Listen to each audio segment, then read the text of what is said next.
This turned into a little mini instructional on how to dirty talk as a submissive and how to use dirty talk to release her inner slut and embody that experience. But as you know, my bias is always to give the philosophy and psychology first so that then people can fully understand the deep connections when I give the real nitty-gritty examples at the end.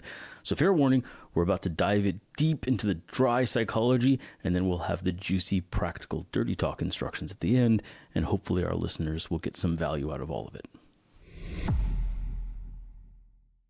Willow writes to us and says that her husband has told her that he'd like to fuck her like a whore or a slut. But Willow grew up in a very conservative environment and has been very sheltered and inexperienced when it comes to sex. She wants to please her husband and wants to know how she can give her husband what he wants, given her background. I think, as you probably anticipate, my first answer is for her to be aware for herself that the goal is for it to become more than just role play, more than just being a character. I think that's fine to start. I think that it's natural to try to start that way because she is still trying to keep a bit of psychological distance between her and her shadow. She's just saying, oh, it's a role, it's a character, it's not me. And that ultimately will need to be overcome. But before then, it's natural to be still working on that, so to speak. And as long as it is a role and a character for her, it will always miss a little bit for her partner. It won't completely satisfy his need. And it's important for her to know that she needs to move toward really integrating her shadow, really integrating the side of herself that knows how to be a slut, knows how to be a whore for him, in order to really capture the emotion that he wants when he says, I want to fuck you like a whore. Now, that said, she's closer than she thinks. And the reason she's closer than she thinks is that this desire she has to fulfill his sexual desires, even if it is dirty in her conservative upbringing, is the essence of the whore archetype. That is the whore archetype right there, is that no matter how dirty it is, it's my job to do it for you, to please you. And so that desire is already incorporating a large section of the whore archetype. The eagerness she is displaying is the slut archetype. And so she's actually enthusiastic. It's very clear in the way she's written it that there's an enthusiasm there. And that is the beginnings of the slut archetype. So just a reminder that the notion of the whore genre is her job to please him no matter how dirty. And the notion of the slut archetype is prioritizing sexuality over dignity. And in that last one, her eagerness is the beginnings of the slut archetype, but that's also where I suspect the hang-up is because she's still making it a character and not fully owning it, indicating she's not quite ready to adopt that undignified, complete release of her inner slut and let go of the social expectations of propriety in the bedroom. Now, of course, it could be, and it's worth mentioning, it could be that's because she doesn't completely trust his containment and safety yet. But from her framing, and we have no information on that, or she didn't even give any information, so I'm going to treat this for now as that it's her own development that needs to be worked on here. Now, it's entirely possible he's contributing to this, but we just don't have any information there. So the slut archetype as a whole is concerned with the development of values in order to overcome the need for mere pride for pride's sake. And so, oddly enough, the question I begin to ask if we think that the slut archetype is the hang-up here is, does she have and enforce good boundaries in all of her relationships, not just with him, but including with him? Is she trustworthy to herself to maintain her boundaries? And if she is trustworthy, that is the opportunity that she has then to start releasing her shadow, to start releasing that inner slut, because she knows that she will not allow her boundaries to be traversed. She will safe word if she needs to. She can be trusted to safe word if she needs to herself. And hopefully she's with a partner that she also can trust. And that is the necessary precondition for her releasing that inner slut, that she is a trustworthy protector of her own unconscious and will not traumatize herself by failing to assert her boundaries.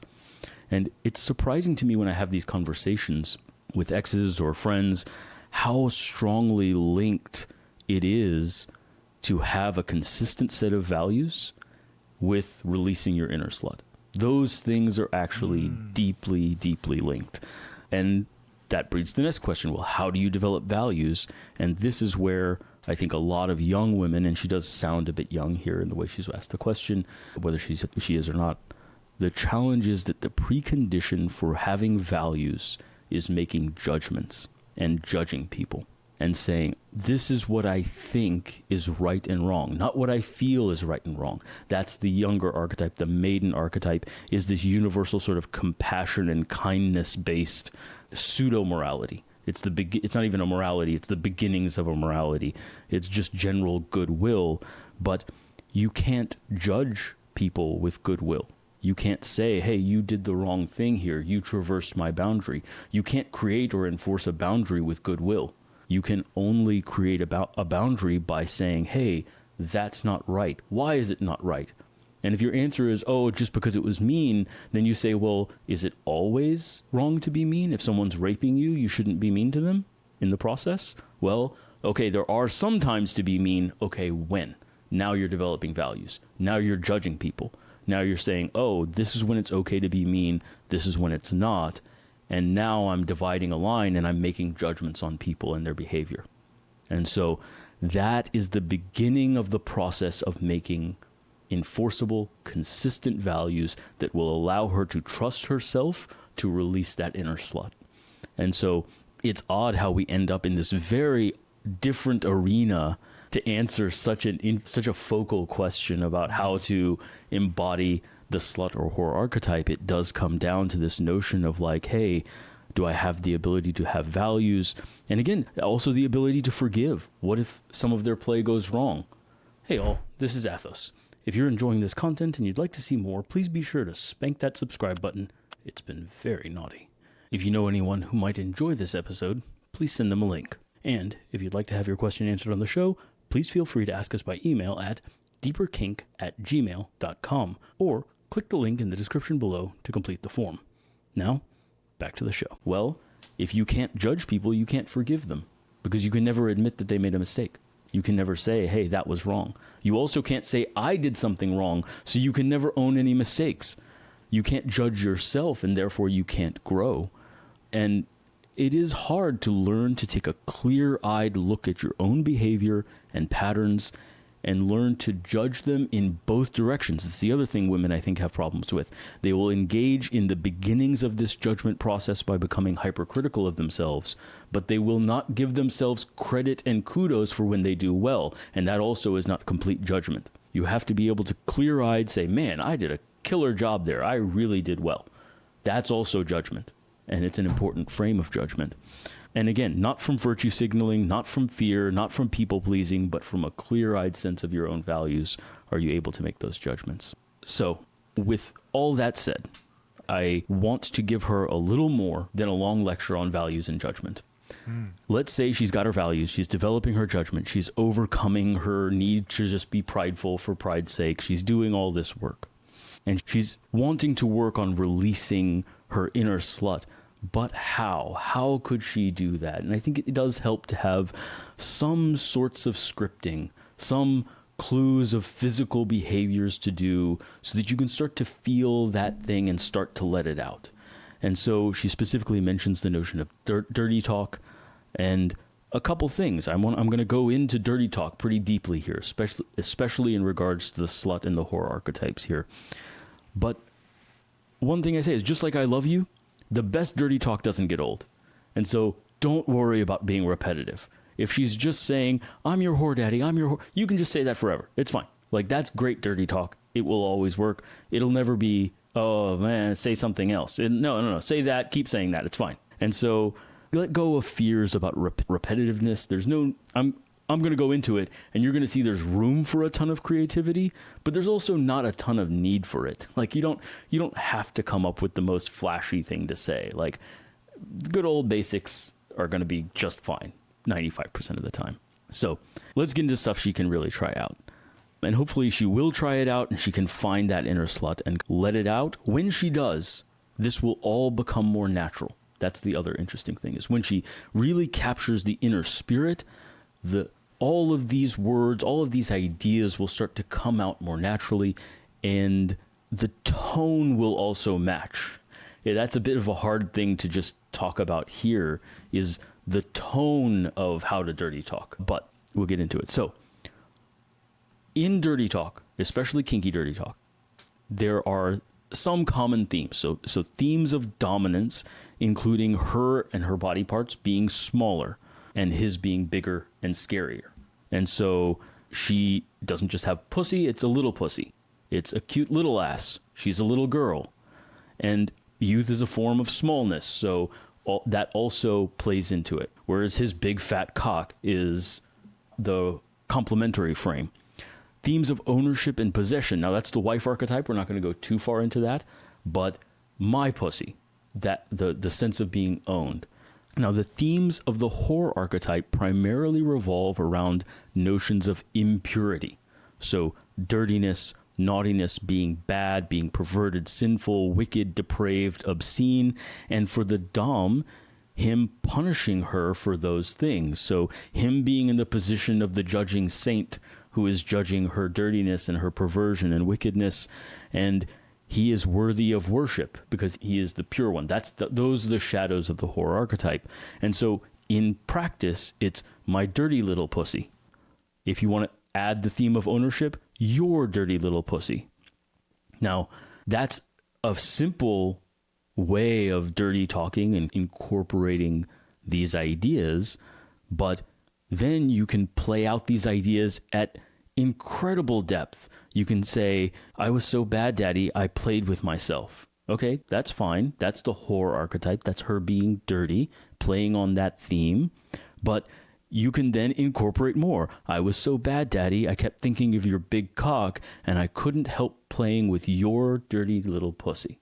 Okay, now we're incorporating tons of this. That's fluid, fluctuant, creative dirty talk if you really want to start incorporating all these themes. Again, voice tone usually becomes younger, higher pitched, that the little girl tone, wheedling. And so that also plays into it. The slut archetype has a similar level of connectedness. The theme is uncontrollable sexuality and lack of pride. And so he is sexy, teasing, holding back or withholding sex, doesn't need it as bad as she does. He's somewhat unavailable and hard to convince. And so for her to be the slut is for her to be needy, easily aroused, giving him infinite easy access, overt displays of sexual availability, and displays of pridelessness. And so things, just practical things to say. I need your cock so bad. That's neediness. My pussy is so wet for you. That's arousal. You can do anything you want to me. That's infinite sexual availability. Displaying herself. People misunderstand the value of wearing lingerie. I think people wear lingerie when you're planning to have sex, then she'll put on something to sexy or whatever. If you really want to play up the value of lingerie, it's to not when you're expecting to have sex, but to display her sexual availability whenever he wants. It's a theme of, look how available I am to you. I'm displaying myself for you. And I'm trying to entice you because I need it so bad. So that undercurrent, if you wear lingerie with that emotional tone, then that act becomes an act of sluttiness. Begging and asking for things. Please fuck me, sir. That asking is needy. It is a demonstration of pridelessness. And again, so then you start combining it, and if you want to, now the basics are great, as I said, but if you want to start combining it and you really want to be creative in your language use and your dirty talk, then, daddy, your slutty little pussy is so wet, can I please lick your big cock? I need it in my mouth so bad. Look how wet I got dreaming about it, right? Now, all of these are themes of sluttishness, and of course, you can mix those with whorishness. You can really start mixing the archetypes, ownership, whorishness, sluttishness, and come up with combinations of things. Of course, as the slut gets kinkier, the pridelessness is accentuated by a willingness to be humiliated. So instead of, can I please suck your cock, it's, can I please lick your balls? Can I please lick your asshole? These are more prideless requests. As the whore gets kinkier, the impurity is accelerated. So I'm such a dirty whore, I want to take it in the ass for you. It's not just that I want to have sex. It's not just that I want to please you, but I want to do it in increasingly dirty and impure and perverted ways. And so you're combining them, and so then you can really intensify it.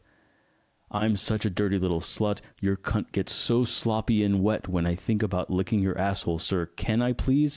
I'll do anything you want if you'll let me worship you. Now, you're blending themes of ownership, dirtiness, worship for the saint, willingness to do anything, humiliation, prostration. All of these themes are there in that line, which is why, if it's said, especially in the tone of a high-pitched kind of sexual, the slutty tone, that is going to get a reaction because you're playing on these archetypal themes. So all of this sounds more complicated when I explain it these ways, though I've hopefully given some simple versions of simple things to say as well. But when you can incorporate these things and understand where they are coming from, a sense of willingness to be dirty, from a sense of willingness to be prideless, to display arousal openly and display desire for sex openly, that becomes the kinky and erotic slut whore that she's looking to incorporate. The last caution I'll say is that it all can become too real as well. She's begging and asking, but if she starts to actually feel like he's not interested in sex with her and having sex with her is a burden or a chore, that's going to be very different than her begging him in a slutty and sexual and sexy way. And that's true of all of these archetypes. And BDSM in general, it's in the half real, not the wholly real.